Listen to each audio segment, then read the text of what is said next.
Audio video both. Okay, सभी वैष्णवों का आज के सत्संग सत्र में स्वागत है। मंगलाचरण से प्रारंभ करेंगे। नमो भगवते तस्मै कृष्णाय आत्मत कर्मणे रूप नाम विभेदेन जगत क्रीडति यो यतः मदनम काम रूपेण स्त्री भावाद भावितो हरिः मोहयन मूल रूपेण अवतीर्ण सेव्य एव सः यत्कृपालवमाश्रित्य तरन्ति भवसागरम पद्मावती मनोमोदम घनश्याममहं भजे।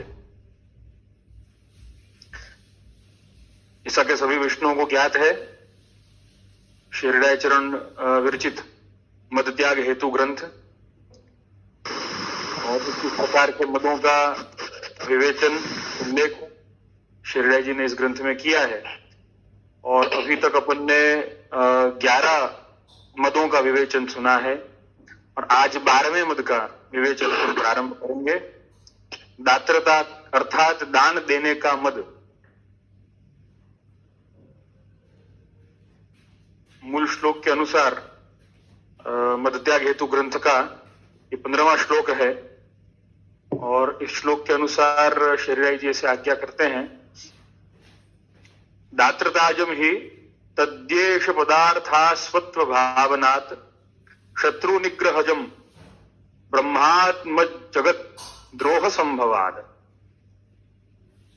यहां पर शब्दार्थ में हिंदी शब्दार्थ है, उसके अनुसार जो कुछ हम अपना है ऐसा मान बैठे हैं वे पदार्थ तो हमें प्रभु ने अर्पित किए हैं। प्रभु के द्वारा दिए हुए पदार्थों को दूसरों को देने की हमें शक्ति ही कहां है। वस्तु स्थिति से अपना कुछ भी नहीं है तो हम अपने किस पदार्थ को दूसरे को दे सकते हैं, तो फिर दातापना भी कहां रहा। यहां पे 2 मदों का विवेचन शरीराई जी ने किया है, 12वां और 13वां। दान देने का मद और शत्रुओं पर विजय प्राप्ति का मद। तो आज अपन जो 12वां मद जो है उसका अपन विवेचन सुनेंगे।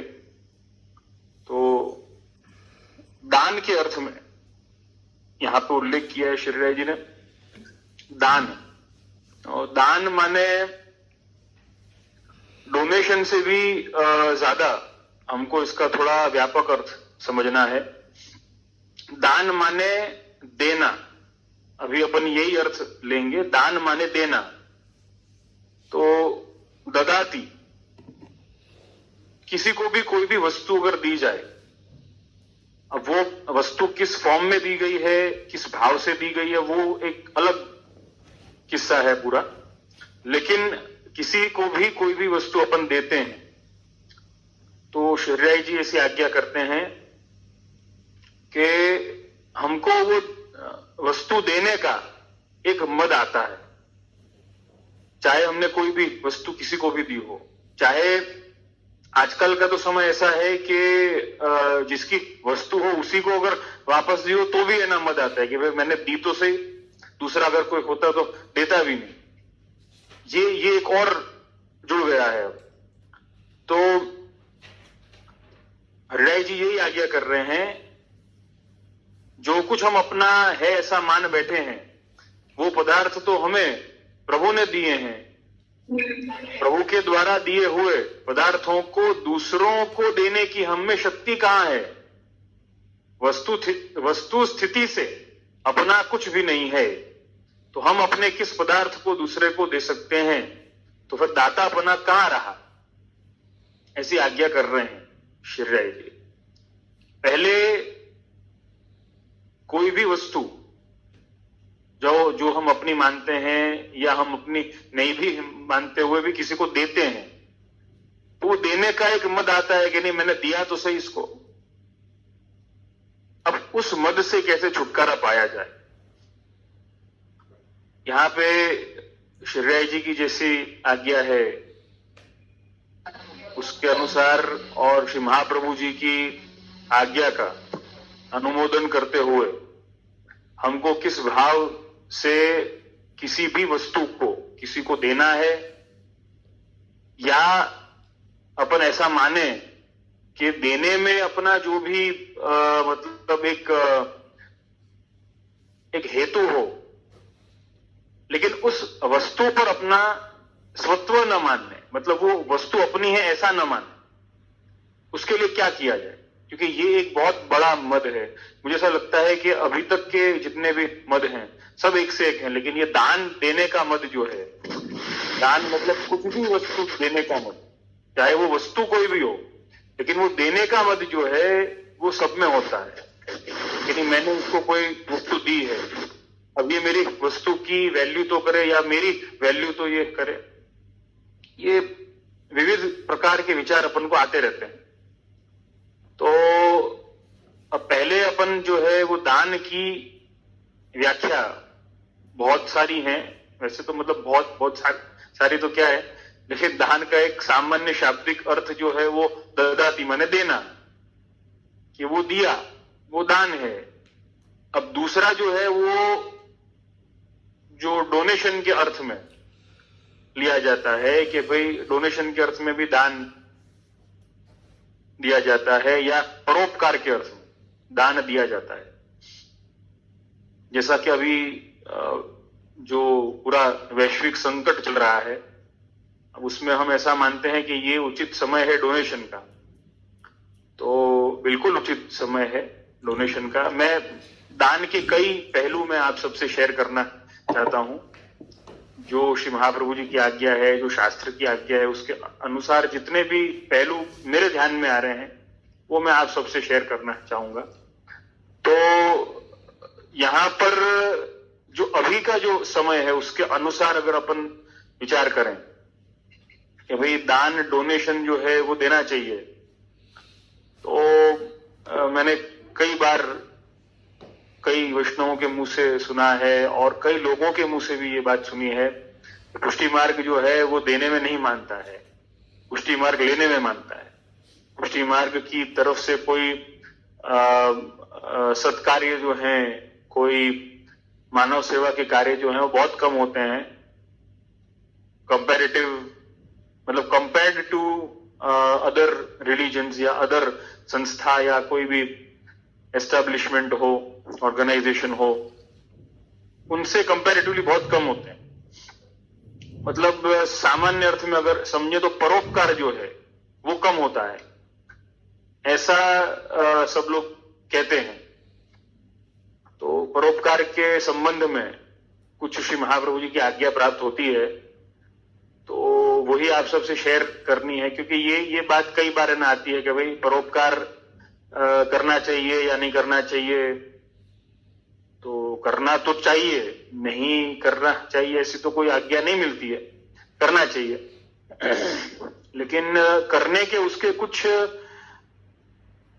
शर्त तो मैं नहीं कहूंगा, लेकिन कुछ सावधानी अपने आप, क्योंकि हमेशा ऐसा होता है कि जब परोपकार किया जाता है तो हम असावधान हो जाते हैं। परोपकार का अर्थ मैं यहां पर बहुत स्पष्ट कर देना चाहता हूं, परोपकार का अर्थ यहां पे संप्रदाय की सेवा से नहीं है, या आपने कोई कोई अपने तरफ से कोई भेंट या कोई मतलब कोई वस्तु जो है वो अपने में गुरु को, अपने प्रभु को बधाई हो, उसके अर्थ में अभी मैं नहीं समझा रहा हूं। मैं अभी सिर्फ डोनेशन जो बाहर दिया जाता है मैं उसके अर्थ में समझा रहा हूं, जो जरूरतमंदों को, गरीबों को जो दिया जाता है, किसी की मदद करी जाती है, मैं उस अर्थ में समझा रहा हूं आप सबको। तो यहां पर जो है वो तीन वस्तु को, पहले धर्म जो है, धर्म मतलब अगर अपन ऐसा मानते हैं कि परोपकार धर्म है, तो महाप्रभु जी ने धर्म की व्याख्या जो है वो करी है, धर्म के उपलक्षण बताए हैं। तो धर्म के उपलक्षण क्या क्या हैं वो निबंध के अपने सर्व निर्णय प्रकरण के अंतर्गत साधन प्रकरण में 238वें श्लोक में, वहां से इसका थोड़ा थोड़ा वर्णन जो है वो प्राप्त होता है। और जो प्रकार कुछ इस तरीके से है, मैं आपको शब्दार्थ है ना सुनाऊंगा, ब्रजभाषा शब्दार्थ है। यहां पर कहते हैं ये तीनों कर्म क्रीड़ा के अर्थ हो कबहू नहीं छोड़ने, आसक्ति इन तीनों की बात करवे वारी है, जो कछु इन तीनों को विरोधी होए ताकू शीघ्र छोड़ देनो। सामान्य वचन धर्मादिकन को उपलक्षण है, अर्थात धर्मादिक के अर्थ हो। यहाँ पे बहुत अच्छी बात है ना समझा रहे हैं कि अगर हमको ऐसा लगता है कि कुछ धर्म है, तो अगर कोई अपन को ऐसा लग रहा है, जैसे कि बीच में भी कई इस बारे में प्रश्न आए थे, अपने एक श्रोता जयंत भाई कारिया कांदीवली में जो निवास करते हैं, उन्होंने रामायण के संदर्भ में भी प्रश्न किए थे, जो कि मैंने उसका प्रति उत्तर दिया था। रामायण की एक प्रसंग से, रावण के स्वमुख के श्लोक से ही मैंने उसका प्रति उत्तर दिया था। लेकिन धर्म जो है, अगर अपन को ऐसा लगता है कि मेरा कोई भी धर्म है, एक माता के तौर पे, एक पिता के तौर पे, एक भाई के तौर पे, एक बहन के तौर पे, जिसका जो भी धर्म उसको लगता हो कि ये मेरा धर्म है, लेकिन यहां पर कहा कि वो धर्म के भी लिए तीन वस्तुओं को कभी नहीं छोड़ना है, क्योंकि ये धर्म के मूल हैं। इनके बिना किया गया कोई भी धर्म जो है, परोपकार आदि हो या कोई भी धर्म हो, माता का धर्म हो, पिता का धर्म हो, या अपन ये भी मान सकते हैं कि भक्ति भी क्यों ना हो। मेरी बात को बहुत ध्यान से सुनना, भक्ति भी क्यों ना हो, क्योंकि भक्ति भी आजकल लोग अलग अलग हेतु से करते रहते हैं। किसी को कोई चाहना होगी, किसी के पास में टाइम बहुत ज्यादा होगा और कुछ करने के लिए नहीं होगा, तो चलो भक्ति है ना प्रारंभ कर देते हैं। तो कहा कि कोई भी धर्म जो है वो इन तीनों को छोड़ करके कभी नहीं करना। तो कहा कि कौन सी तीनों चीज? तो पहला कहा स्वधर्माचरणम, पहला स्वधर्माचरण कहा। दूसरा विधर्म स्वनिवर्तन, मतलब विधर्म जो है, मैंने विधर्म की व्याख्या भी समझाई थी। स्वधर्म माने मेरा धर्म, विधर्म माने दूसरे का धर्म। हरेक के धर्म अपने अपने अलग अलग होते हैं।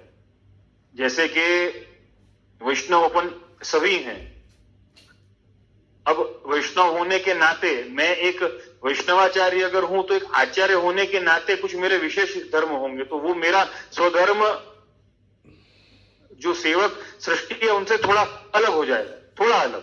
जो बेसिक्स जो है वो तो वही है, लेकिन कुछ विशेष और जुड़ जाएगा उसमें। तो ये स्वधर्म का अपन को ध्यान सभी को रखना है।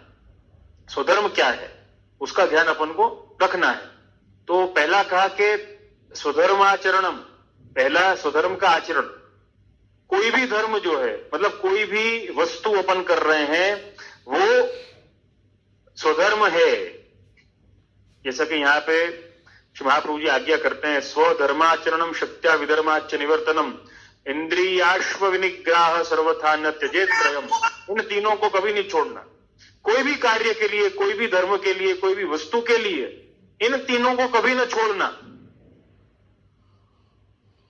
संसार का कोई भी कार्य हो, मेरी बात बहुत ध्यान से समझना, 238वां श्लोक है सर्वनिर्णय प्रकरण के अंतर्गत साधन प्रकरण का। वहां पर श्री महाप्रभु जी ये तीनों का बहुत सुंदर विवेचन किया है, और मुझे लगता है कि ये तीन जो हैं वो बेस होने चाहिए अपने। तो यहां पर कहते हैं स्वधर्माचरणम कभी नहीं छोड़ना, खुद के धर्म का आचरण कभी नहीं छोड़ना।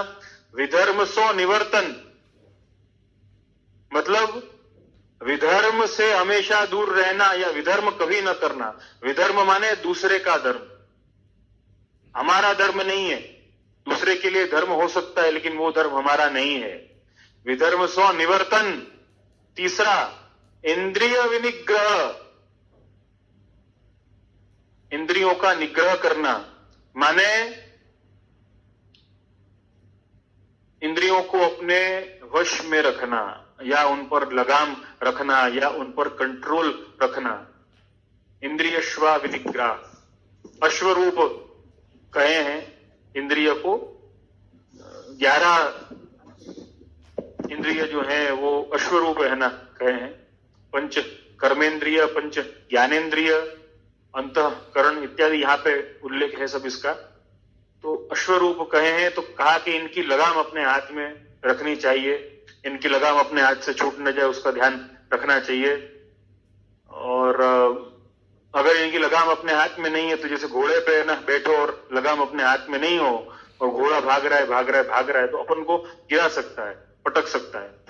तो ऐसे ही यहाँ पर ये तीनों को छोड़ करके अन्यथा परोपकारार्थ इंद्रिय निग्रह के त्याग को संभव होएगो। कभी भी कहने का तात्पर्य यही, कोई भी कार्य जीवन में इन तीनों का संरक्षण हो रहा है कि नहीं हो रहा है, वो ध्यान में रख करके ना करना है। बहुत बड़ा सूत्र श्री महाप्रभु जी की वाणी में, महाप्रभु जी की आज्ञा में अपन को प्राप्त होता है। ये तीनों को छोड़ करके कोई भी कार्य अगर किया जाता है, बहुत सी बार ऐसा होता है कि अपन भक्ति ही कर रहे हैं लेकिन इन तीनों को भूल गए, स्वधर्माचरणम, विधर्म निवर्तन और इंद्रिय निग्रह। इन तीनों को अगर छोड़ दिया है, इंद्रियों पे संयम, अब सेवा तो है ना कर रहे हैं लेकिन इंद्रियों पे संयम नहीं है ना आ रहा है, तो वो सेवा कोई काम की नहीं है। आपको अपन को ऐसा लग रहा है कि भाई नहीं सेवा तो कर रहे हैं तो चल जाएगा, इंद्रिय पे निग्रह तो आ नहीं रहा है, तो फिर किस काम का? स्वधर्म का आचरण हो रहा है, देह धर्म आत्मधर्म का आचरण हो रहा है कि नहीं हो रहा है? हाँ, आत्मधर्म पहले है, देह धर्म बाद में, लेकिन उनको छोड़ करके नहीं है। ये तीनों बातों को अपन को ध्यान में रखना है। और अब आगे 239वें श्लोक की बात अगर करें तो बड़ा ही सुंदर प्रकार यहां पे समझाते, जो मुझे समझाना था, परोपकार के संदर्भ। किसी की मदद अपन को करनी हो, जरूरतमंद की मदद करनी हो, किसी भी प्रकार से किसी के काम आना हो, उसकी मना नहीं है। मैं पहले भी बोल चुका हूं और अभी वापस बोल रहा हूं, उसकी मना नहीं है, लेकिन कुछ सावधानी रखनी है। तो वो सावधानी क्या रखनी है उसका यहाँ पे विवेचन श्री महाप्रभु जी ने किया है।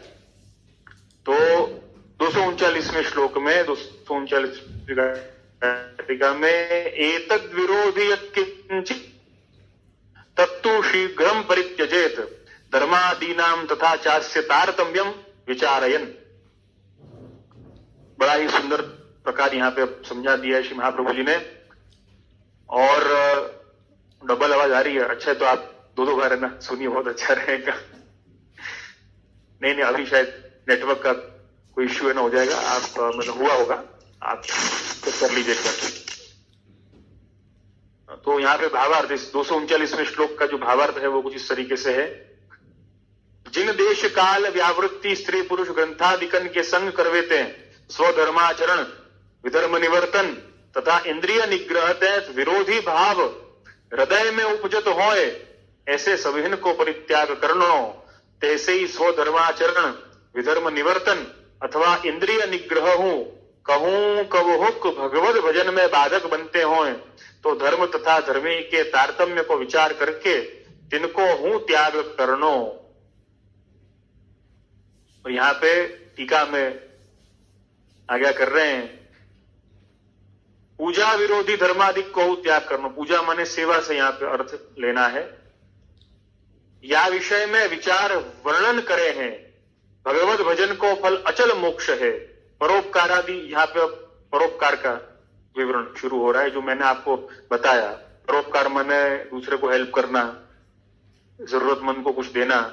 तो क्या परोपकारादि सर्वधर्मन को फल क्षय वारे स्वर्गादिक हैं, तासों पूजा तथा स्वधर्मन को अंतर जान के, पूजा का अर्थ यहाँ पे सेवा से लेना है, जैसा कि मैंने पहले बताया।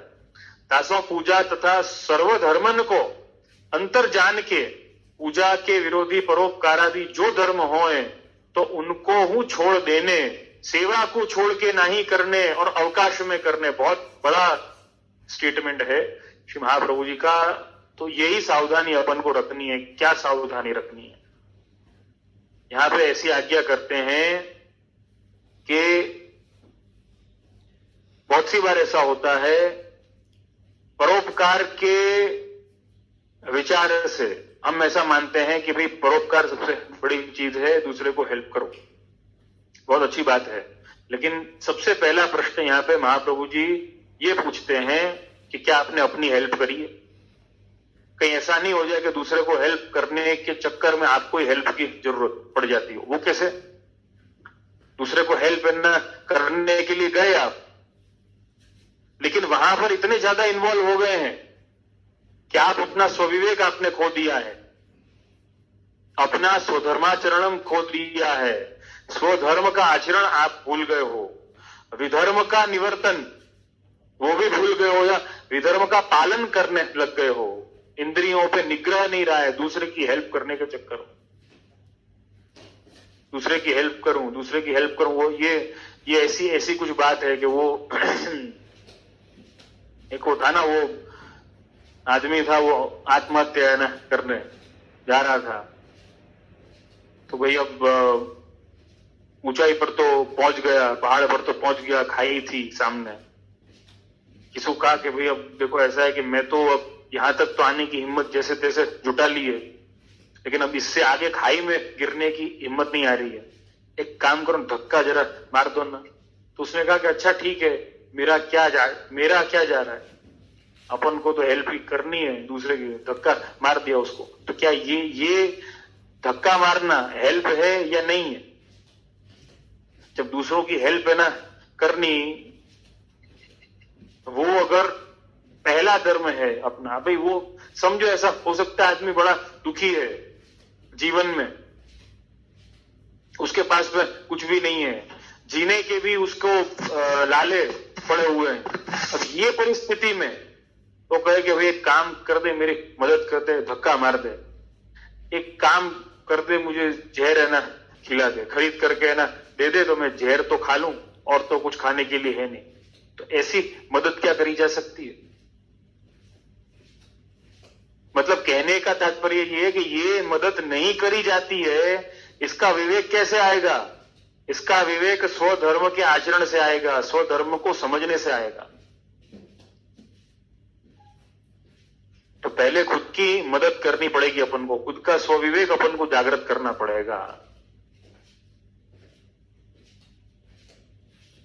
हमको ऐसा लगता है कि भाई चलो कोई भूखा है तो उसको खाना है ना खिला दिया अपन ने, तो ये परोपकार हो गया, किसी की मदद हो गई। लेकिन एक दूसरा पहलू ये भी सोचना पड़ेगा, मैं मना नहीं कर रहा हूं, वापस मैं बार बार यही बात कहूंगा, परोपकार करना बिल्कुल गलत बात नहीं है, करना ही चाहिए, सब अपने अपने तरीके से करते हैं। लेकिन कोई भूखा है, उसको खाना दिया आपने एक दिन दिया, दूसरे दिन, तीसरे दिन, चौथे दिन, पांचवें दिन एंड सो ऑन, जब तक वो जिएगा तब तक आप खाना खिला सकोगे उसको। अच्छा एक दिन तो खाना खिला दिया, दूसरे दिन उसका क्या होगा वो सोचेगा कौन फिर? तो असली परोपकार कैसे होगा? तो असली परोपकार ऐसे होगा, उसको एक दिन तो खाना खिलाया, जरूरत थी तब, लेकिन उसको फिर समझाया भी सही कि बेटा कुछ काम कर ले, मैं मदद करता हूं तुझे काम दिलवाने, कुछ काम कर, तुझे खाना तो कोई ना कोई आके शायद दे भी देगा, लेकिन उससे क्या होगा? उससे उसका स्वधर्म का ज्ञान उसको भी तो नहीं होगा ना। तब क्या किया जाए? देखो यहां पर अपन अपनी बात अगर छोड़ करके बात करें, अपने श्री महाप्रभु जी की जो अपने वैष्णव संबंधित आज्ञा है, पुष्टि भक्ति मार्ग संबंधित आज्ञा, उसको छोड़ करके भी बात अगर करें तो भी ये तीनों चीजें हर एक के लिए जरूरी है, मनुष्य मात्र के लिए जरूरी है। श्री महाप्रभु जी की यह आज्ञा ऐसा नहीं मानना कि सिर्फ अपने लिए जरूरी है, अपने लिए तो है ही, लेकिन दूसरों के लिए भी कितनी जरूरी है ये भी सोचना पड़ेगा। उसको खाना खाने की आदत है ना पड़ गई है, लेकिन काम करने की आदत उसको पड़ेगा कौन? विधर्म करता अगर रहेगा तो इस समाज में, इस संसार में अराजकता फैलाएगा। कल्पेश भाई मणियार का जो सवाल है, सवाल नंबर 41, मुझे लगता है रोज ही उनके सवाल का जवाब मैं दूंगा, बड़ा व्यापक और अच्छा सवाल है उनका। तो ये एक बहुत बड़ी हानि होगी समाज के लिए। विधर्म का निवर्तन नहीं करना, उसको ये पता होना चाहिए कि भाई मेरा स्वधर्म है, भाई भगवान ने शरीर दिया है, भगवान ने शक्ति दी है, जब खाने की शक्ति दी है तो खाना लाने की शक्ति कैसे नहीं दी है? सबको दी है, लेकिन ये सब किया किसने है कि कोई खाना खा नहीं पा रहा है? सिस्टम ने किया। ये अपन सब जानते हैं। बेरोजगारी और गरीबी, ये सब लेकर के कौन आता है? सिस्टम लेकर के आता है। ये जानते हैं अपन सब। और यहां पर कितनी बड़ी बात श्री महाप्रभु जी समझाते हैं इसी संदर्भ में। देखो, आपने परोपकार समझ करके उसको खाना खिला दिया, मतलब उसको स्वधर्म का ज्ञान नहीं होगा। स्वधर्म का ज्ञान नहीं होगा तो विधर्म क्या है ये उसको समझ में नहीं आएगा। विधर्म उसको अगर समझ में नहीं आएगा तो इंद्रिय का निग्रह करने का तो कोई सवाल ही नहीं है। खा पी लिया, अब तो क्या, अब तो आनंद ना करो। और क्या चाहिए अपन को? समाज में अराजकता फैलेगी। ये मद के द्वारा, मतलब दात्रता का मत, दान देने का मत जब अपन में आएगा कि नहीं मैं तो मदद करता हूं सबकी, तो भाई आपने तो मदद की, लेकिन आप पहले खुद की मदद करिए। और खुद की मदद कैसे होगी? महाप्रभु जी की आज्ञा से होगी। 239वां श्लोक देख लीजिएगा साधन प्रकरण का, तत्वार्थदीप निबंध के अंतर्गत बिल्कुल स्पष्ट हो जाएगा। मैं नहीं कह रहा हूं, महाप्रभु जी कह रहे हैं। कितनी सुंदर बात यहां पे समझाते हैं।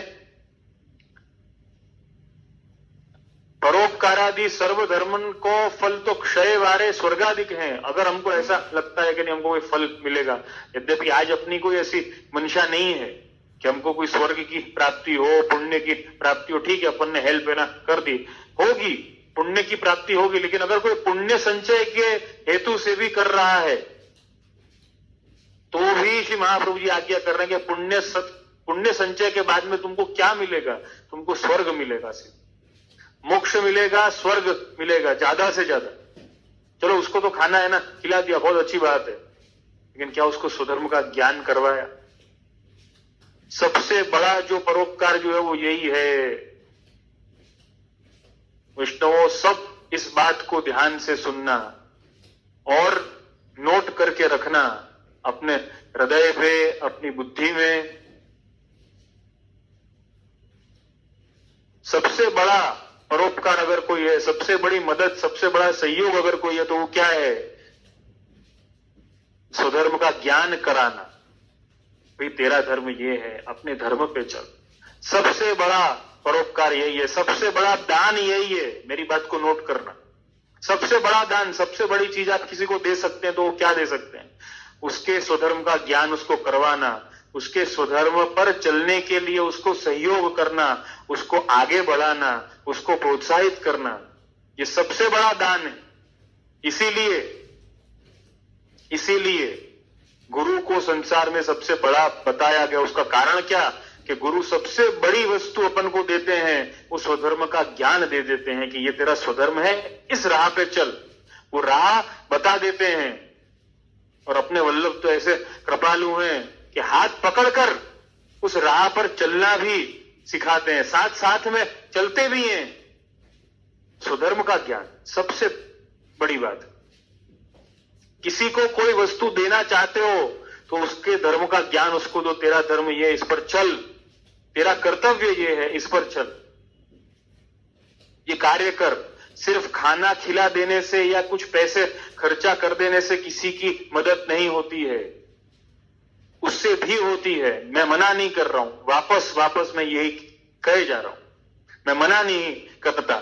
लेकिन सबसे बड़ा अगर कोई दान है तो उसके स्वधर्म का ज्ञान है। आपने वो दान दिया कि नहीं दिया? आप खुद दो, बहुत अच्छी बात है। आप खुद नहीं दे सको, उसको सदगुरु से मिलवा दो। कहते हैं ना कि प्रभु के द्वारा भी सबसे बड़ा जो दान है, प्रभु की सबसे बड़ी कृपा जो है वो कब होती है? महताम कृपया यावत भगवान दयिष्यति। भगवान की दया का अनुभव कब करना? कि भाई कोई सदगुरु मिल जाए, श्री महाप्रभु जी जैसा समर्थ गुरु मिल जाए, उनकी चरणों में, उनकी शरण में अपन बैठे हों और स्वधर्म का ज्ञान आप देते रहें और उस कर्तव्य पथ पर चलने के लिए प्रोत्साहित करते रहे। ये सबसे बड़ा दान है, इससे बड़ा परोपकार कोई नहीं हो सकता। आप कितने लाखों करोड़ों कितना भी डोनेशन आप है ना दे दो, उससे कुछ नहीं होने वाला है। क्या बदलाव आएगा? बदलाव कब आएगा? जब सबको अपने स्वधर्म का ज्ञान होगा। गरीब अमीर का कोई प्रश्न इसमें नहीं है, और इसका मतलब ऐसा भी नहीं कि देना बंद कर दो, मैंने ऐसा भी नहीं कहा है। लेकिन परोपकार ये तीनों वस्तु को ध्यान में रख करके करना है। और इससे भी बड़ी बात श्री महाप्रभु जी आज्ञा करते हैं, अपन को ध्यान रखना है,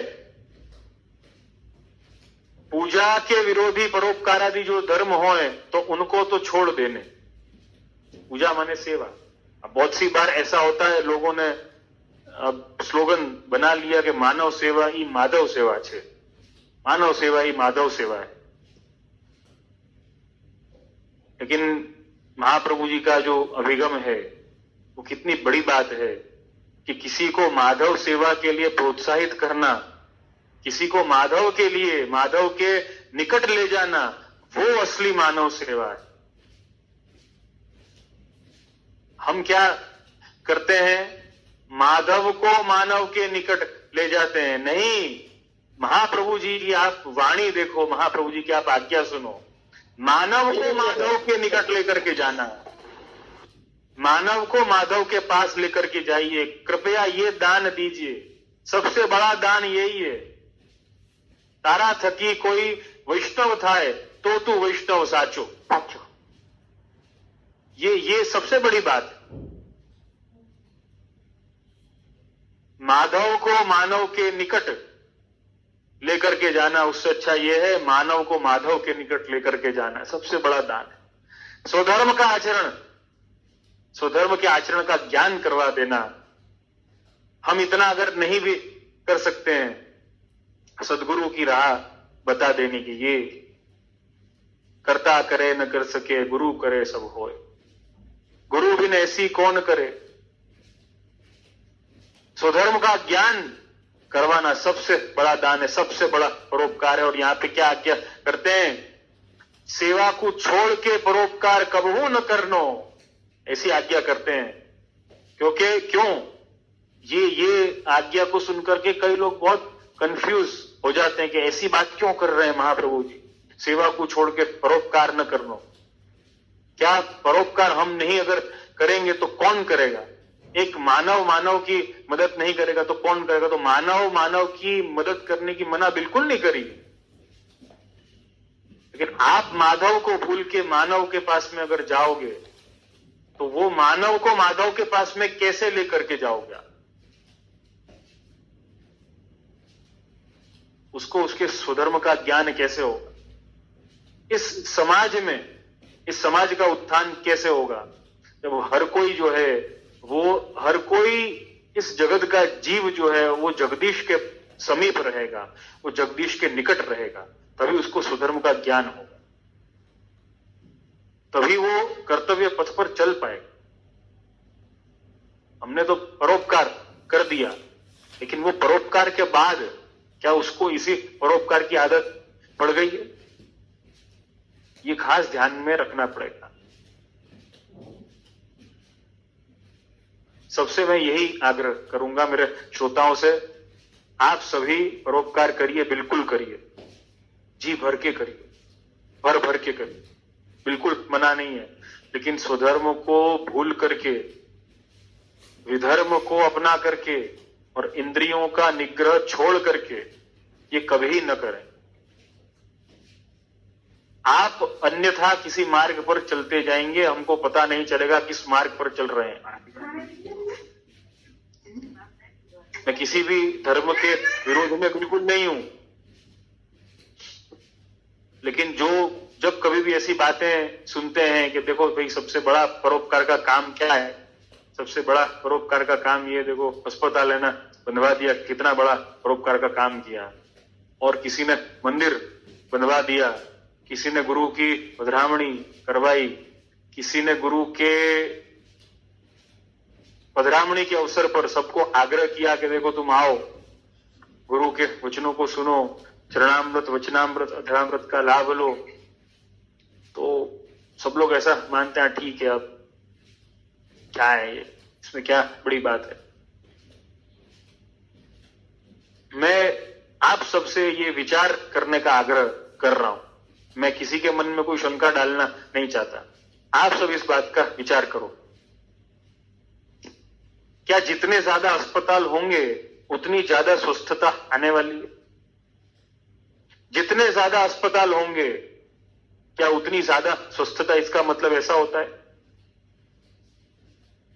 क्या? इसका मतलब ऐसा नहीं होता है कि जितने ज्यादा अस्पताल उतने ज्यादा बीमार, उतने ज्यादा रोगी, ऐसा उसका अर्थ नहीं होता है। और जितने ज्यादा मंदिर, जितने ज्यादा भक्त, मैं मंदिर ऐसा नहीं मैं ना बोल रहा हूं कि मंदिर गली गली में ना खुल जाने चाहिए, नहीं, मैं मन मंदिर की बात कर रहा हूं। मैं आप सबका भी घर मंदिर बनाओ। गुरु घर तो मंदिर है ही, गुरु घर का मंदिर हो आपके क्षेत्र में, आपके एरिया में, आपके शहर में, आपके गांव में, आपकी गली में, वो आपके आग्रह पर है, आपकी भावना पर, बहुत अच्छी बात है, नो प्रॉब्लम। लेकिन आपका घर भी मंदिर बनाओ। आपके घर घर, महाप्रभु जी तो घर घर मंदिर किए हैं, घर घर मंदिर किए हैं, कोई एक नहीं किया है मंदिर, घर घर मंदिर किए। और ऐसे ही वल्लभ कुल के पूर्वाचार्यों ने भी किया है। आप 300 वर्ष 250 वर्ष पुरानी परंपरा आप देख सकते हो। कई वल्लभ कुल आचार्यों को संपत्तियां भेंट आई, कई श्रीमंत संपन्न सेवक थे, उन्होंने संपत्तियां भेंट करी। संपत्तियां भेंट करी, वो संपत्ति भेंट आने के बाद में उन आचार्यों ने क्या किया? प्रभु का सुंदर, अपने निज प्रभु का, अपने निजी सेव्य प्रभु का मंदिर सिद्ध करवाया, ताकि वहां के वैष्णवों को लाभ मिले, सब अपने धर्म के अभिमुख हों।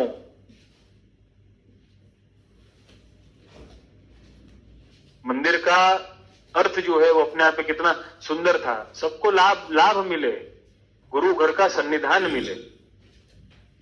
इस भाव से अपने आप पे आज भी जो कई गांवों में, छोटे छोटे गांवों में अपन मंदिर देखते हैं, अपनी पुष्टि मार्ग की हवेली देखते हैं अपन, वो सब क्या है?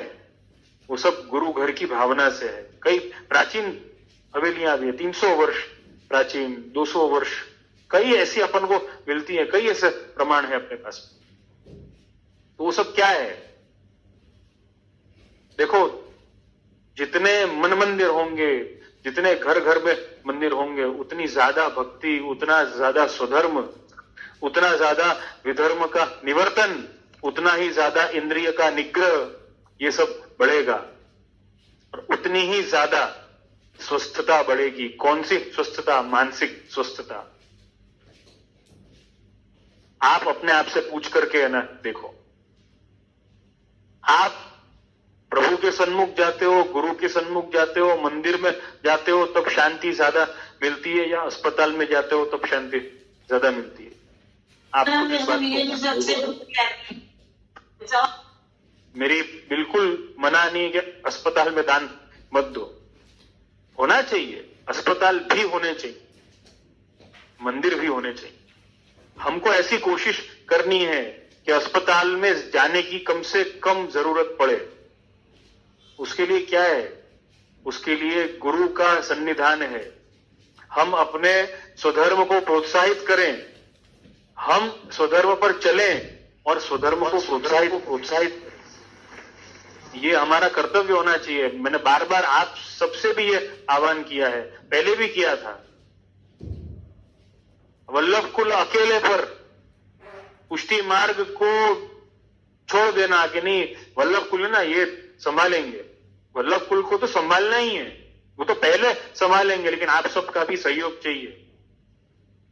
पायलट तो प्लेन उड़ाने वाला ही है, वो तो संभालेगा ही प्लेन को, लेकिन अगर आप सीट बेल्ट बांध करके और अगर सीट पर नहीं बैठेंगे तो वो प्लेन जो है वो सही ढंग से नहीं डिस्टर्बेंस आएगा, वहां पर प्रॉब्लम होगी वहां पर। तो आप सबका सहयोग तो चाहिएगा ही। तो मैं यही आपको है ना कहूंगा, अपने स्वधर्म को प्रोत्साहित करें, तुम्हारे आयोजनों को प्रोत्साहित करें, आप खुद उसका आयोजन करें। मैं ऐसा नहीं है ना बोल रहा हूं बहुत बड़े बड़े आयोजन आप करें, आपके घर में करें, 2 जन के बीच, 5 जन के बीच, आप कुटुंब के लोग एकत्रित होकर के गुरु को पधराएं, आपके मन का समाधान करें। पधरामणी का अर्थ क्या है? पधरामणी का अर्थ ऐसा नहीं है घर में पधरामणी नहीं है, हृदय में पधरामणी है। गुरु के वचनों की, गुरु की आज्ञा की, गुरु ने जैसी आज्ञा करी है उस आचरण की हृदय में पधरामणी है, जीवन में पधरामणी है। पधरामणी का सच्चा अर्थ तो वो है। तो ऐसे छोटे छोटे आयोजन भी अगर अपन करेंगे तो हमारे लिए सबसे बड़ी जो बात जो होगी वो यही होगी कि हम अपने स्वधर्म पर चल सकेंगे। ये असली दान है, ये दान है। और परोपकार भी जो है हमको सेवा को छोड़ करके नहीं करना है, ऐसी आज्ञा महाप्रभु की। क्यों? क्योंकि हर मानव को हम माधव से जोड़ना चाहते हैं। माधव तो मानव से जुड़ा हुआ ही है भाई, उसको क्या जोड़ोगे? लेकिन हर मानव को माधव से जोड़ना ये सबसे बड़ा परोपकार है। उसके स्वधर्म का ज्ञान करवाना ये सबसे बड़ा परोपकार है, ये सबसे बड़ी मदद है, ये सबसे बड़ा दान है। अगर आपने ये दान अगर दिया है, अगर आपने ये दान किया है तो कभी भी दान देने का मद नहीं आएगा। पहली बात ये परोपकार के संबंध में समझाया आपको मैंने। अब अपन अपने पुष्टि मार्गीय, अपने स्वमार्गीय जो आचरण है उसके संदर्भ में आपको समझाऊंगा। जो अपने यहां पे देखो, दान तो कई प्रकार से हो सकते हैं। जैसा कि मैंने कहा, सबसे बड़ा दान, सबसे बड़ा श्रेष्ठ दान जो है यही है कि किसी को अपने कर्तव्य बोध का दान कर देना, किसी को कर्तव्य बोध करवा देना सबसे बड़ा दान है। स्वधर्म के पथ पर चलने की उसको प्रेरणा देनी सबसे बड़ा दान। तारा थकी कोई वैष्णव थाए तो तू वैष्णव साचो, ये सबसे बड़ा दान है। तो अब जो अपने स्वमार्गीय संबंधित जो आज्ञा है उसका अपन विचार करेंगे। वल्लभ ने, श्री महाप्रभु जी ने सबसे बड़ा दान जो हमको दिया है वो ब्रह्म संबंध का दान दिया है। ब्रह्म संबंध के संदर्भ में अपन जो अपनी दुविधाएं जो हैं, जो अपना कंफ्यूजन जो है, वो उनके संदर्भ में भी मुझे कुछ समझाना है आप सबको। परोपकार का संदर्भ तो मैंने समझा दिया है, दान का जो है वो। लेकिन अब ये दान देने का मद देखो, परोपकार के संबंध में तो ना आए, लेकिन किसी को भी हम, हमारे परिवार जनों को भी कुछ दे रहे हैं, हमारे घर पर हम कहीं पर समय दे रहे हैं, हम कोई वस्तु किसी को दे रहे हैं, उन किसी भी वस्तुओं का मद हमको ना आए, वो दान देने का मद ना आए। किसी को कुछ भी, कोई भी चीज देने का मद हमको ना आए, अहंकार हमको ना आए। उसके लिए क्या करना चाहिए? उसके लिए श्री महाप्रभु जी ने ब्रह्म संबंध का दान जो हमको दिया है, हमारा समर्पण करवाया है। तो समर्पण के संदर्भ में सिद्धांत रहस्य में कई आज्ञाएं मिलती हैं, उसका अपन अवगाहन, उसका अपन आनंद लें, इससे हमको ये स्पष्टता हो जाए कि हमारा ब्रह्म संबंध जो है उससे कितनी बड़ी दिव्यता हमारे जीवन को श्री महाप्रभु जी ने प्रदान करी है। इससे इसकी स्पष्टता होगी। तो सबसे बड़ी बात जो यहां पर 5वें श्लोक में सिद्धांत रहस्य की आज्ञा करते हैं, निवेदिभिः समर्प्यैव सर्वं कुर्यादिति स्थिति ही न मतम देव देवस्य सामीभुक्त समर्पणम। 5वां श्लोक है और आगे भी कई आज्ञाएं हैं। 4था श्लोक है, 4थे श्लोक में भी कई आज्ञाएं अपन को प्राप्त न होती हैं। अन्यथा सर्वदोषाणाम न निवृत्ति ही कथंचन असमर्पित वस्तु नाम तस्माद वर्जनम आचरेत। असमर्पित का त्याग करना है। और कहते हैं कि कोई भी पदार्थ, कोई भी वस्तु, श्री महाप्रभु जी ऐसी आज्ञा करते हैं, कोई भी पदार्थ, कोई भी वस्तु, कोई भी संबंध अगर वो भगवान को अर्पण भक्त न करे तो असमर्पित का दोष उसको लगता है और निर्दोषपना उसमें नहीं आता है। निर्दोषपना क्या है? निर्दोषपना हमको इस ढंग से समझने की आवश्यकता है, कोई भी वस्तु संसार में आती है उसमें सहजता में कई प्रकार के दोष आ जाते हैं। यद्यपि पहले से दोष नहीं होते हैं लेकिन उसमें दोष आ जाते हैं। उदाहरण तो बहुत सारे हैं, लेकिन सिर्फ एक समझने के लिए अगर अपन कहें कि जैसे अपनी आंख है, भगवान ने आंख तो दी है, अब आंख से हमेशा गलत ही दिखता है, सबकी गलतियां ही दिखती हैं कि इसने मेरे साथ में गलत किया, उसने मेरे साथ में बुरा किया, ये यही दिखता है हमेशा। तो गलती किसकी? अपनी की आंख की? गलती अपनी है, लेकिन वो दिख तो रहा है आंख से। अब वो आंख को निर्दोष बनाना है, अगर ऐसे ही सब वस्तुओं की बात है, आपके पास में साधन है, आपके पास में घर है, आपके पास में संपत्ति है, परिवार है, अहम मोह जो भी कुछ है, तो अगर प्रभु को समर्पित नहीं किया जाता तो क्या होता है? निर्दोष नहीं बनता है। जैसे कि आंख है, अब आंख है ना, देख रही है, इस संसार में कई दोष दिख रहे हैं, दोष होने के बावजूद भी देखो, दोष दिखना ये बुरी बात नहीं है, लेकिन दोष अपने पर हावी होने देना ये बुरी बात है। अब दोष दिख रहे हैं, लेकिन वो उस सभी वस्तुओं को अगर प्रभु को समर्पित किया जाए कि मेरी आंख भी प्रभु आपकी है, इससे जो भी दिखा वो भी आपका है, तो वो निर्दुष्टता आ जाती है, उसमें ब्रह्मात्मकता उसमें प्रकट हो जाती है। प्रभु देखो कैसी लीला कर रहे हैं, संसार में इतना दोष है, आप कैसे लीला कर रहे हैं, ये ब्रह्मात्मकता है, ये ब्रह्मात्मकता है। यहां पे श्री महाप्रभु जी जो आज्ञा कर रहे हैं, इस संदर्भ में और भी समझाऊंगा, लेकिन यही बात अपन को ध्यान में रखनी है। असमर्पित वस्तु नाम तस्माद वर्जनम आचरे। असमर्पित का उपभोग, असमर्पित का स्वीकार जीवन में कभी नहीं करना है। असमर्पित में खाना नहीं है, असमर्पित हर एक वस्तु है, असमर्पित विचार भी है, असमर्पित व्यवहार भी है, असमर्पित वाणी भी है, असमर्पित जीवन भी है।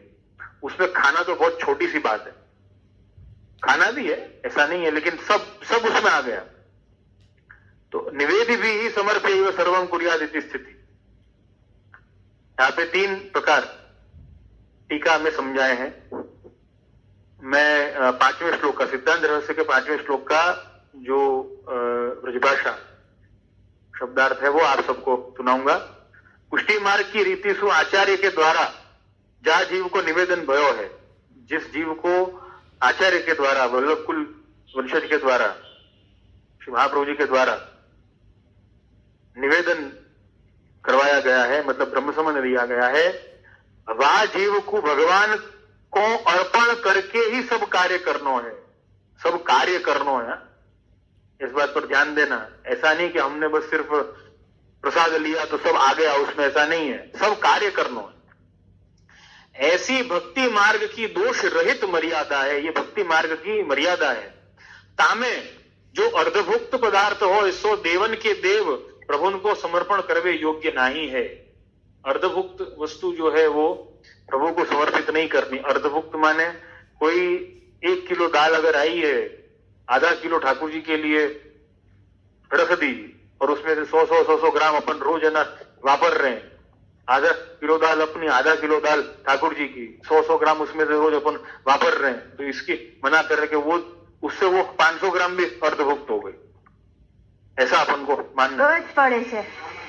यहाँ पर टीका जो है इस प्रकार से समझाते हैं।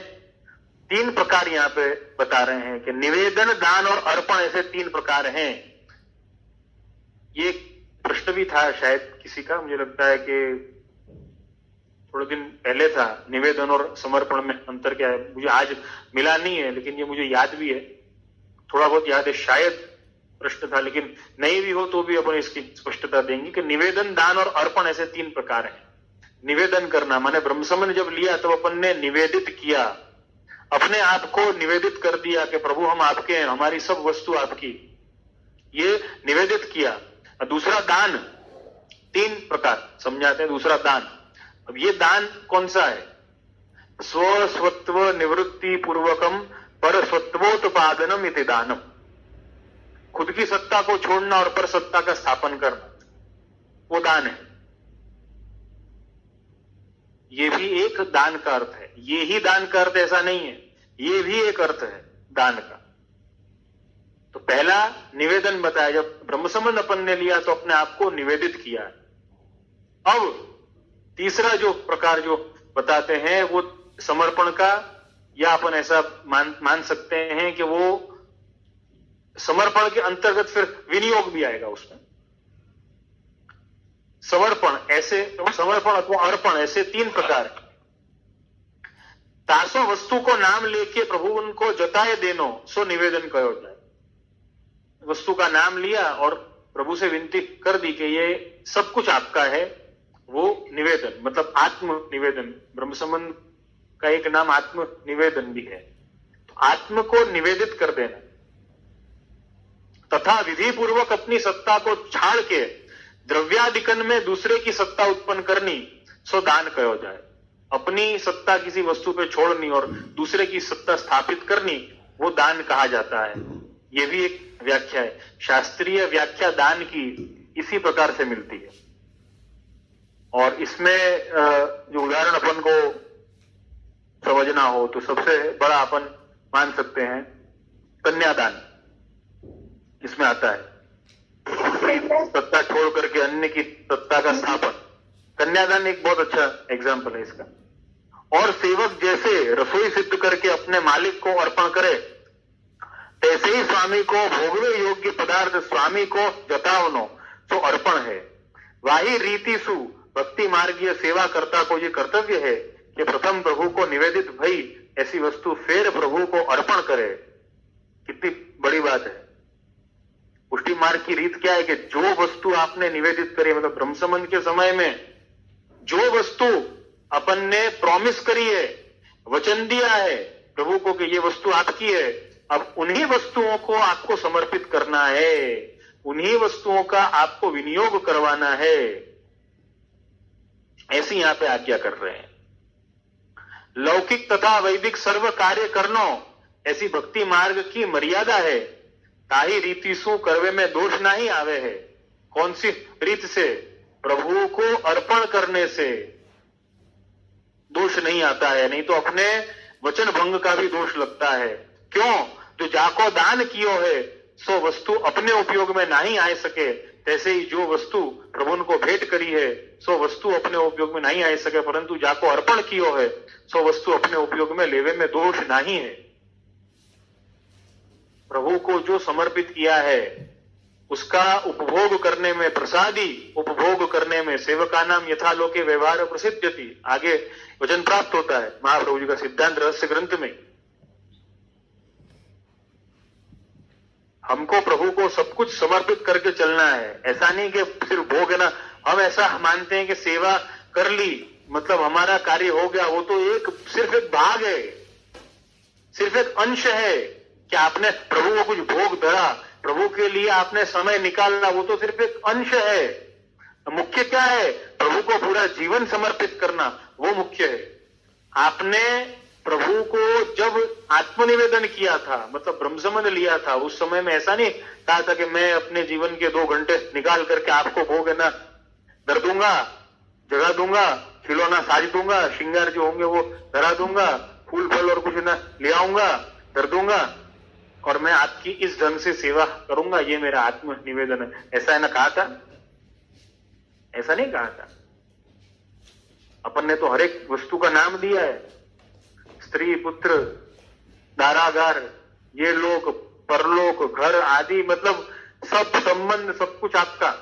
अब उस सब कुछ आपका है इसलिए सेवा है, सेवा है इसलिए सब कुछ आपका, ऐसा नहीं है। पहले मैं सब कुछ आपको दे चुका, अब सेवा करना मेरा स्वधर्म है। जैसे कन्या अपने पति के घर पे जाती है तो वो पति के घर पे जा रही है इसलिए वो है ना उनकी सेवा कर रही है, ऐसा नहीं है। इसलिए वो पत्नी बन रही है, ऐसा नहीं है। वो पहले वो समर्पित हुई है, वो पहले पति की या वर की वो हो चुकी है, इसके बाद में वो उनकी सेवा कर रही है। देखो, सिर्फ सेवा करने के लिए, सिर्फ घर के काम करने के लिए नौकर भी रखे जाते हैं।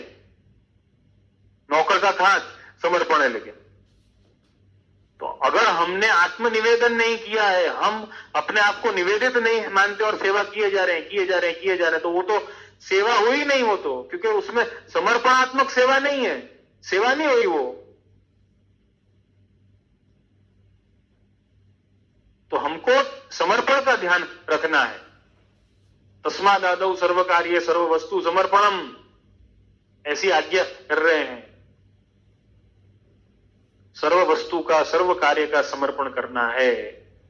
विवेचन तो काफी विशाल है, कई टीकाएं इसमें प्राप्त होती हैं, लेकिन कहने का तात्पर्य यही है कि अगर हमने समर्पण किया, अगर हमने हर वस्तु का समर्पण किया, हर कार्य का समर्पण किया, हर हमारे से जुड़े हुए हर संबंध का समर्पण किया, सब पदार्थ, हर वस्तु, खुद का समर्पण अगर किया, तो ब्रह्मात्मकता प्राप्त होगी। हर संबंध में, हर कार्य में, हर वस्तु में ब्रह्मात्मकता आएगी, निर्दुष्टपना आ जाएगा, निर्दुष्ट हर वस्तु हो जाएगी हमारी। और वो निर्दुष्ट हो जाने से तब जाके दात्रता का मद नहीं आएगा, दान देने का मद नहीं आएगा, 12वां मद नहीं आएगा।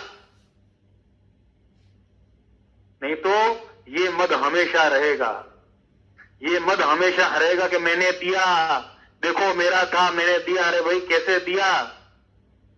तुमने तो पहले ही प्रभु को सब कुछ समर्पित कर दिया था ना, तो फिर कैसे दिया तुमने? तस्मादादौ सर्व कार्य सर्व वस्तु समर्पणम। ये भाव अगर होगा तो आप भी माधव के निकट जाएंगे। कार्य कोई भी आप करें, देखो हेतु मुख्य है, कार्य मुख्य नहीं है, हेतु मुख्य है। क्या हमको ऐसा लगता है कि प्रभु का केवल प्रत्यक्ष सन्निधान प्राप्त हो तो ही सेवा हो सकती है? ऐसा थोड़ी है, कई रूपों में सेवा हो सकती है। वो तो सेवा है ही, वो तो करनी ही है, उसकी मना नहीं है, वो तो करनी ही है। ऐसी छूट मत ले लेना कि भाई कह दिया कि भाई अपन को तो अब प्रत्यक्ष सेवा नहीं करे तो चलेगा, हम अन्य कार्य करेंगे ना, वो भी सेवा, वो तो सेवा है ही, लेकिन वो समर्पण है। अब विनियोग करवाने के लिए तो हमको प्रत्यक्ष सेवा में जाना पड़ेगा। इन बातों का ध्यान हमको रखना होगा, तभी दात्रता का मद नहीं आएगा कि सभी कुछ तो प्रभु का है, तो हमने कैसे दिया? हमारे पास क्या था? हमको खुद प्रभु ने दिया है, तो हम किसी को और क्या दें? इसीलिए तो कहा ना, सबसे बड़ी वस्तु जो है वो अगर हम दे सकते हैं कुछ, तो वो क्या है? सिर्फ हमारा अहम और हमारा मोह है। और ये अहम और मोह प्रभु को अंगीकार करवाना, प्रभु को समर्पित करना, उसी का नाम तो सेवा है, उसी का नाम समर्पित जीवन है। इसी कारण दात्रता का मद नहीं आएगा कि मैंने कुछ दिया। देखो, गुरु को, श्री महाप्रभु जी को कभी ये मद आता है कि मैंने तुझे कितना बड़ा ज्ञान दिया, मैंने तुझे कितनी बड़ी वस्तु दी और तू मेरी वैल्यू नहीं कर रहा है? कभी नहीं आता है, कभी नहीं आता है। गुरु तो उसको ज्ञान दे करके, महाप्रभु जी उसको ज्ञान दे करके और उसको छोड़ देते हैं, बेटा ये तुझे मार्ग दिखा दिया, अब तू चल। कभी इस प्रकार का मद नहीं आता है, लेकिन हमको मद आता है। क्यों आता है? तस्मादादौ सर्व कार्य सर्व वस्तु समर्पण नहीं है, इसलिए मद आता है, इसलिए अहंकार आता है कि मैंने दिया उसको। देखो, इसीलिए सबसे ज्यादा वर्ड्स अगर यूज होते हैं, ये दात्रता का मद जो है ना, ये दात्रता के मद के कारण सबसे बड़ा अगर कोई शब्द आजकल आधुनिक समय में यूज होता है तो क्या है पता है? Thank you. सबसे बड़ा वर्ड थैंक यू, दात्रता के मद को बढ़ाने वाला थैंक यू। यद्यपि किसी का धन्यवाद देना करना, मैं तो रोज है ना करता हूं धन्यवाद आप सबका, अभी भी है ना करूंगा, धन्यवाद है आप सबका। लेकिन सबसे बड़ा धन्यवाद जो है वो क्या है किसी को बस अष्टाक्षर का मंत्र जो है वो सिखा देना, किसी को अष्टाक्षर का जाप सिखा देना, अष्टाक्षर का महात्म्य बता देना, प्रभु के समर्पण का महात्म्य बता देना, वो जो बताए वो सबसे बड़ा धन्यवाद है, वो सबसे बड़ा आशीर्वाद। उससे बड़ा कोई आशीर्वाद नहीं, उससे बड़ा कोई धन्यवाद नहीं। बाकी तो हम प्रभु को क्या दे सकते हैं? प्रभु ने जो हमको दिया है, प्रभु को हम कुछ नहीं दे सकते। अपने आप दान लीला भी देखो, दान दातृत्व की बात आई है, दान के मद की बात आई है, तो बड़ी सुंदर आज्ञा अपने आप कीर्तनों में तो मिलती ही है। कृपा अवलोकन दान देरी महादानी वृषभान कुमार। कीर्तन में अपने दान लीला के कीर्तन के अंतर्गत ये प्रकार है, ये कीर्तन आता है। प्रभु तो स्वामिनी जी से मांगते हैं, कृपा अवलोकन दान देरी महादानी वृषभान कुमारी, कि भाई तुम हमको दान दो। लेकिन वहीं पर श्रृंगार रस मंडन के अंतर्गत कितनी सुंदर बात गुसाई जी ने आज्ञा करी है, बहुत सुंदर बात है। मैं उसका सारांश आपको कहूंगा। कितनी सुंदर बात है ना करी है। गुसाई जी ने कहा है कि देखो, दान लीला का पूरा प्रकार उसमें समझाया है, और उसके अंतर्गत वहां पे गुसाई जी ने मुख्य रूप से दान लीला में मुख्यता जो है वो चंद्रावली जी की मानी है। और कितनी सुंदर बात समझाते हैं कि देखो, ठाकुर जी दान मांगते हैं, गोपियों को सबको ये हो रहा है, देखो दान मांग रहे हैं, मांग रहे हैं, मांग रहे हैं, लेकिन मांग नहीं रहे, मतलब दान दे रहे हैं। क्यों? क्योंकि सब ठाकुर जी का ही तो है। ठाकुर जी क्या मांगेंगे? ठाकुर जी तो ये हमको आभास करा रहे हैं कि ये सब मेरा है। तू भूल गया, तू भूल गई कि ये सब मेरा है। तो जो मेरा है वो मुझको ही दिलाने का ज्ञान मैं तुझे दे रहा हूं। तो दानी कौन हुआ? दानी तो प्रभु हुए। तो हम कैसे देंगे? हमारा कुछ भी नहीं। कहते हैं ना, 4 प्रकार के भक्त हैं। गीता जी में इसका उल्लेख मिलता है। प्रभु आज्ञा करते हैं, आर्तो जिज्ञासु अर्थार्थी ज्ञानी च भरतर्षभ। 4 प्रकार के भक्त मेरा भजन करते हैं, ऐसा प्रभु समझाते हैं। पहला आर्त, जिसमें आरती हो, जिसमें बहुत ताप हो, आर्त भक्त जो। दूसरा जिज्ञासु, उसमें जिज्ञासा बहुत हो, ब्रह्म को जानने की, भगवान को जानने की, उनकी लीलाओं को समझने की जिज्ञासा बहुत हो।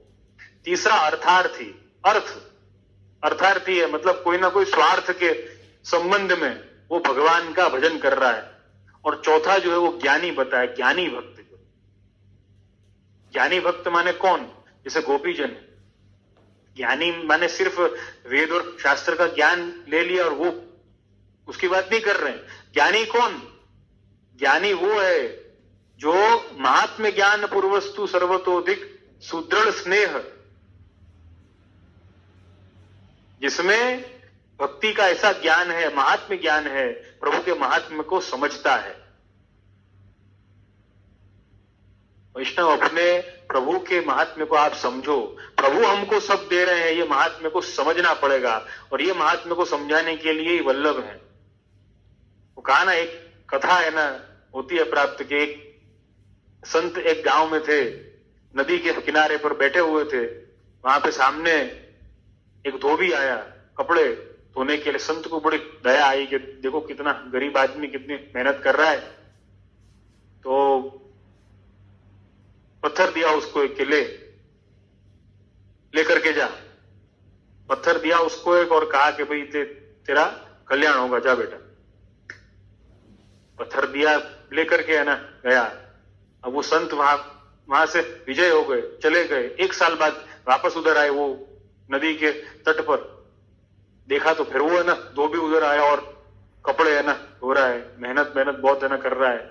संत ने कहा कि अभी तक तू कपड़े धो रहा है, तो क्या और क्या है ना करूंगा मैं? तो क्या मैंने तेरे को पत्थर दिया था एक, तेरे को याद है? तो कि हाँ याद तो है, बहुत अच्छा पत्थर है।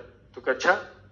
तो कि हाँ, अरे बहुत आनंद आता है। तो कि अच्छा, आनंद क्या आ रहा है तेरे को? तो कि मैं उसको रोज मैं अपने शरीर पर उसको घिस घिस के नहाता हूं मैं।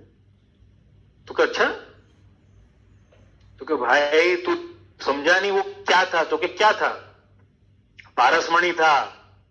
लोहे को अगर छू जाए वो तो लोहा सोना बन सकता था। ये उसमें ताकत थी, ये उसमें सामर्थ्य थी, और तू उससे अपने शरीर को घिस रहा है।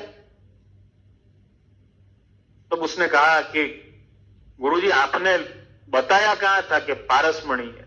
आपने तो खाली दिया था। विष्णु वल्लभ ने अपन को पारसमणि दिया है, महात्म्य ज्ञान भी दिया है, अपन लेने नहीं आ रहे हैं और उससे अन्य अन्य कार्य कर रहे हैं।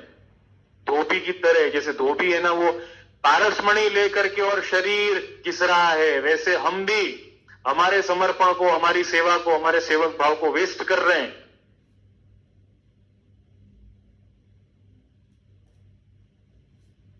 मजा आ रहा है, हम ऐसा समझ रहे हैं हम संसार को कुछ दे सकते हैं, हम इस जगत को कुछ दे सकते हैं, हम हमारे लोगों को कुछ दे सकते हैं। हम कुछ नहीं दे सकते, हम पहुंचा सकते हैं। आपको पहुंचाने के लिए रखा है। ठाकुर जी ने यही हमेशा ध्यान में है ना रखना, देने के लिए नहीं रखा है, पहुंचाने के लिए रखा है आपको। You are only a delivery boy, that's all. आप पहुंचाने के लिए, आप देने के लिए नहीं हो। हम सब पहुंचाने के लिए हैं, अपन सब पहुंचाने के लिए, देने के लिए नहीं है। दे तो कोई और रहा है, पहुंचा हम रहे हैं। जो पहुंचाता है ना वस्तु, उसकी नहीं हो जाती है। ऐसे ही हमको हमारे दातृता का मत छोड़ना है, दान देने का मत हमको छोड़ना है, क्योंकि ये वस्तु हमारी नहीं है, ये हमारे प्रभु की है। और जो प्रभु का बन जाता है, जो प्रभु को सब समर्पित कर देता है, कहते हैं ना कि एक कुल में, कोई कुल में अगर एक भक्त जन्म ले ले, बहुत अच्छा वो नरसिंह मेहता का भजन है, आप सबको याद होगा, वैष्णव जन तो तेने कहिए पीड़ पराई जाने, पर दुखे उपकार करे तो मन अभिमान ना आने। कितना सुंदर भजन।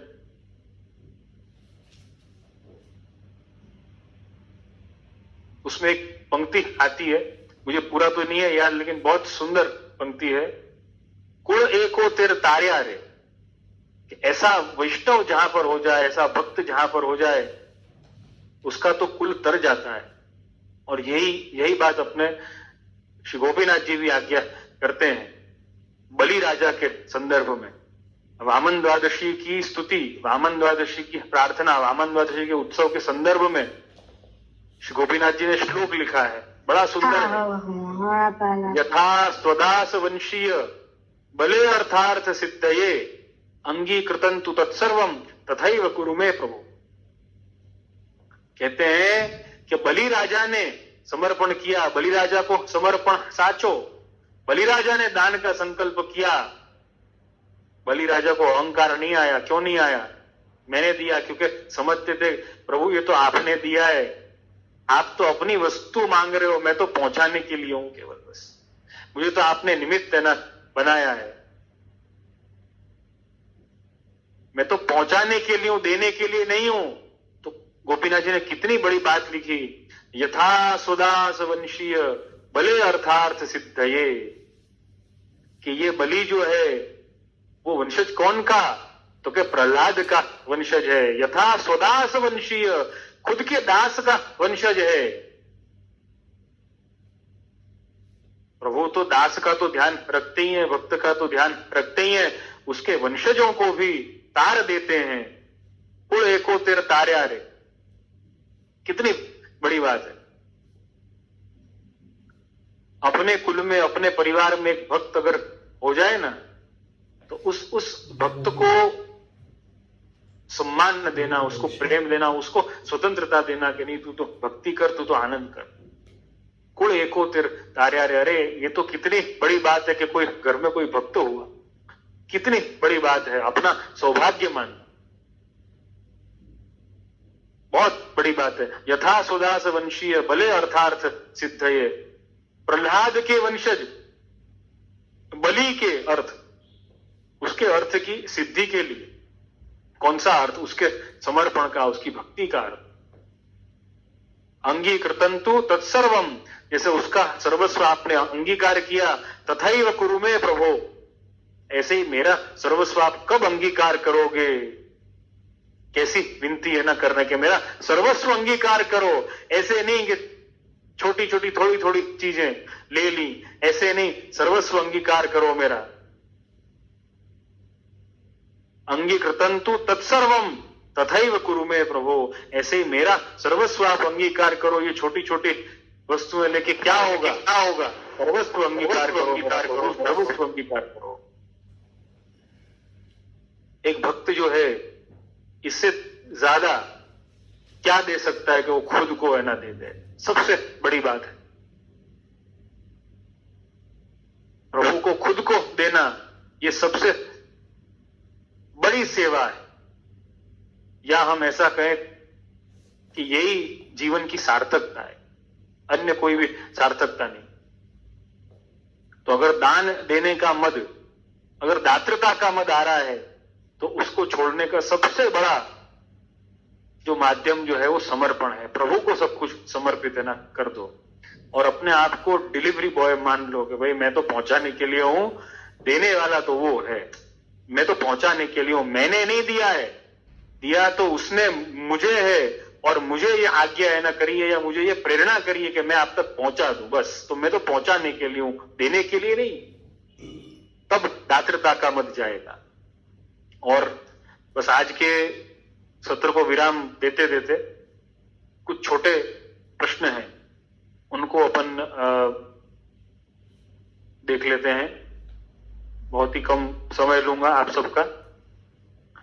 प्रश्न नंबर 8 है, नीरूबेन कंसारा कांदीवली में जो रहते हैं वैष्णव, उन्होंने विनती करी थी, उन्होंने प्रश्न किया था, तकिया के ऊपर जो फौंदना लगा मैं वाको भाव बताने की कृपा करें। प्रभु के पीठिका पर या प्रभु के बगल तकिया जो आते हैं सिंहासन पर, प्रभु की गादी जहां पर पधराई जाती है वहां पर तकिया पधराए जाते हैं, उसमें फौंदना आते हैं, झुमका जैसे आते हैं। आप सबको ध्यान होगा, दर्शन किए होंगे। तो वो जो झुमका जो आते हैं या फौंदना जो आते हैं, उसका क्या भाव है, ऐसा प्रश्न है। तो आपको ज्ञात होगा कि प्रभु का नाम जो है वो यशोदोत्संग लालित है। यशोदा जी के उत्संग में, माने गोद में जिनका लालन पालन हुआ है, वो यशोदोत्संग लालित।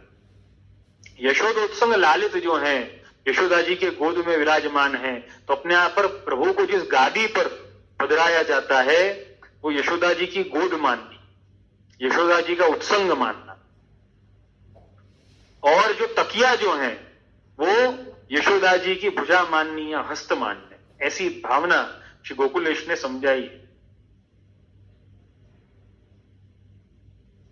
और वो जो तकिया जो आपके हस्त हैं, यशोदा जी के हस्त हैं, और वो हस्त में जो आपने सुंदर सुंदर जो बाजू पोंची वगैरह आभरण धारण करे हैं, उन आभरणों में जो लटकन होते हैं, जो बाजू और पोंची को बांधने के लिए जो लटकन होते हैं, जो फौंदना होते हैं, उस भाव से तकिया पर फौंदना आते हैं। तो तकिया का जो भाव है वो भुजा माननी, वो हस्त मानना यशोदा जी का। जैसे कि यशोदा जी प्रभु को अपनी गोद में विराजमान करके यशोदा जी विराज रहे हैं, और अपने दोनों हस्त में अपनी गोदी जो है, अपना उत्संग जो है कैसे कर रखा है कि दोनों हस्त से आगे कर रखे हैं दोनों तरफ, और वो हस्त में जो आपने आभरण धरे हैं। इसीलिए तकिया के ऊपर भी मोड़ा पट्टी आती है। जैसे कि अभी उष्णकाल है तो पट्टा आएगा मोती का, तो वो किस भाव से है? बाजू पहुंची के भाव से है।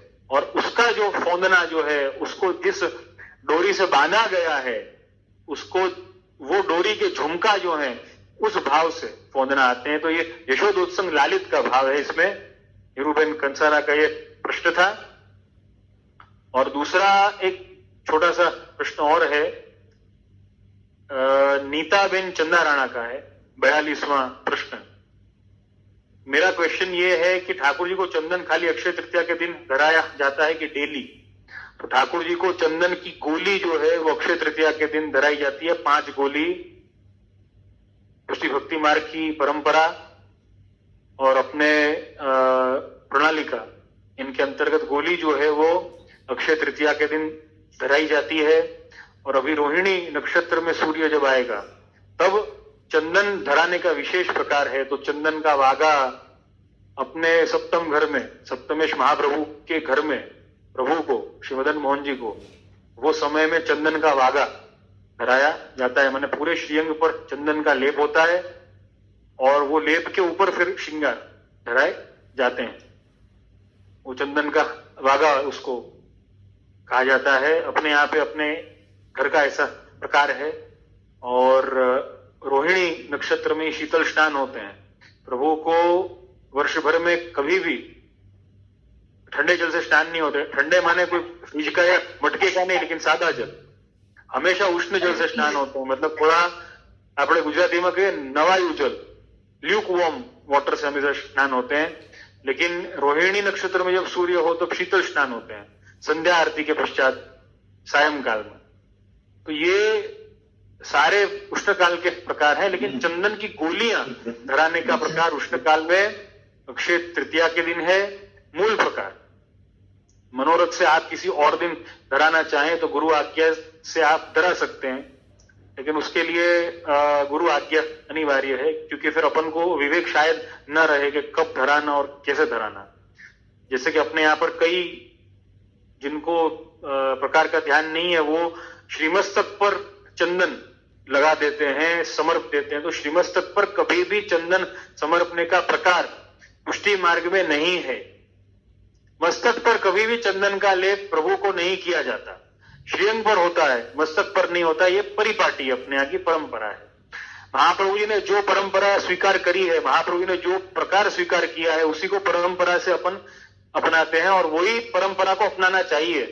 वो परंपरा का उच्छेद करने पर गुरु आज्ञा के उल्लंघन का दोष लगता है, जिसका उल्लेख माधव भट्ट काश्मीरी की वार्ता में भी है कि फूल की शैया जी श्री महाप्रभु जी ने स्वीकार नहीं करी है उसका प्रकार अपने संप्रदाय में, लेकिन माधव भट्ट काश्मीरी ने फूल की शैया जी सिद्ध करके प्रभु को पौड़ाया और उसमें एक सुई रह गई थी, वो प्रभु को लगी और उसका अपराध भोगने में माधव भट्ट काश्मीरी की दुर्गति हुई। यद्यपि दुर्गति तो हुई नहीं है, लेकिन वो लीला करी है सिर्फ ये समझाने के लिए कि गुरु आज्ञा को उल्लंघन नहीं करना। तो कोई विशेष प्रकार की अगर अपन को इच्छा होती हो प्रणालिका के सिवा तो गुरु से सम्मति ले लेनी। लेकिन मैं सबसे यही कहूंगा, गुरु की सम्मति लेनी मतलब ऐसा नहीं है ना सिर्फ मानना कि भाई अपन गए चंदन आवे के ना आवे, हा के ना पड़ो, आवे के ना आवे। अब हा के ना कब ना पाड़ी जाएगी, जब वो वैष्णव को ध्यान होगा कि चंदन किस प्रकार से धराया जाता है तब। मतलब गुरु से सम्मति लेना, गुरु से आज्ञा लेने का अर्थ क्या है कि उसके पहले गुरु से पूरा प्रकार समझना, गुरु का उपदेश लेना, गुरु चरणों में बैठ करके सेवा क्रम सीखना, उसके बाद में पूछना। बिना स्कूल में जाए ना टीचर से सवाल है ना किया जाए खाली कि मैं एग्जाम में पास होऊंगा या नहीं होऊंगा। अरे भाई पहले स्कूल में गए कि नहीं वो तो पहले देखो। पहले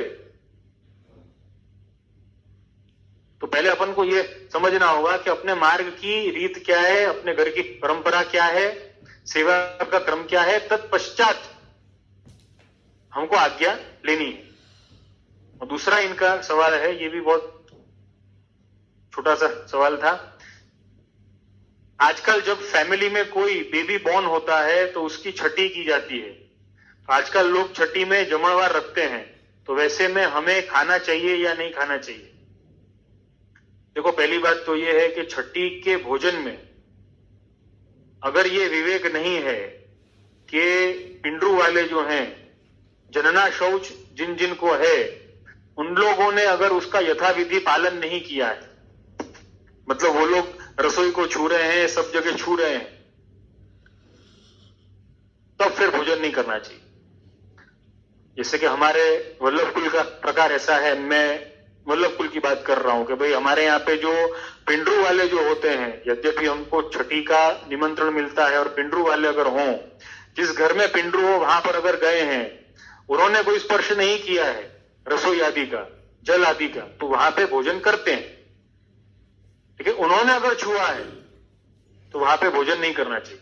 और मैं ऐसा समझता हूं ज्यादातर आजकल सबके यहाँ पे ये विवेक नहीं रहा है कि नहीं छूना है, ज्यादातर छूते ही हैं। वो लोग कह देंगे कि ना हमें तो पिंडरू पाड़ी है, ऐसे ही हमें तो सूतक पाड़ी है, हमें तो छोवाયેલાનું પાળી, અમારે ત્યાં બધું પાળવામાં, लेकिन પાલેंगे क्या वो लोग? આપણે सीधे सीधू જે છે એ અળવાનું नहीं, बस એટલું જ, રસોડામાં नहीं જવાનું એટલું જ, बाकी सब है ना चल रहा है मामला बाहर। तो ऐसे परिस्थिति में नहीं खाना चाहिए। मतलब अगर सामान्य तौर पे मैं अगर समझाऊं कि अगर आप ये नहीं इंक्वायरी कर सकते कि इन्होंने छुआ है या नहीं छुआ, अगर डाउट का कोई चांस है तो बेनिफिट ऑफ डाउट लेकर के और वहां पे नहीं खाना उचित है। खाने से अच्छा है कि नहीं खाना उचित है। किसे पूछना इन लोगों ने छुआ होगा, इन लोगों ने नहीं छुआ होगा, ये सारे जो माया जाल में फंसने से अच्छा ये है कि नहीं खाना उचित है। तो वो स्वविवेक के ऊपर है वो, क्योंकि ऐसे निश्चित किया नहीं जा सकता, लेकिन हाँ सामान्य तौर पे नहीं खाएं वो उचित है। इसी के साथ में आज के सत्संग सत्र को विराम देंगे। आप सभी के फीडबैक, सुझाव, शिकायतें और प्रश्न का हमेशा स्वागत है। ऐसे ही मेरा मनोबल आप बढ़ाइए और आश्रय के पद के गान के साथ अपन विराम करेंगे। सभी से ये कहूंगा, वैष्णवों से अपने अपने माइक जो है वो ऑन न करें, नहीं तो थोड़ा डिस्टर्बेंस आता है। दृढ़ चरण केरो भरोसो, दृढ़ चरण केरो, श्री वल्लभ नख चंद्र छटा बिनय, सब जग माझ अंधेरो भरोसो, दृढ़ चरण केरो, साधन और नहीं या कली में, जासु हो निवेरो, सूर कहाँ कहे विविध आधरो, बिना मोल को चेरो भरोसो, दृढ़ चरण केरो, दृढ़ चरण केरो भरोसो, दृढ़ चरण केरो। बोल श्री मदन मोहन लाल प्यारे की जय, श्याम सुंदर श्री यमुने महारानी की जय, श्री गिरिराज धरण की जय, श्री वल्लभाधीश की जय, श्री गुसाई जी परम दयाल की जय, श्री घनश्याम जी परम दयाल की जय, अपने अपने गुरुदेव की जय। सभी वैष्णवों को शुभकामना, शुभाशीष, सर्वे भवन सर्वे संतो निरामया।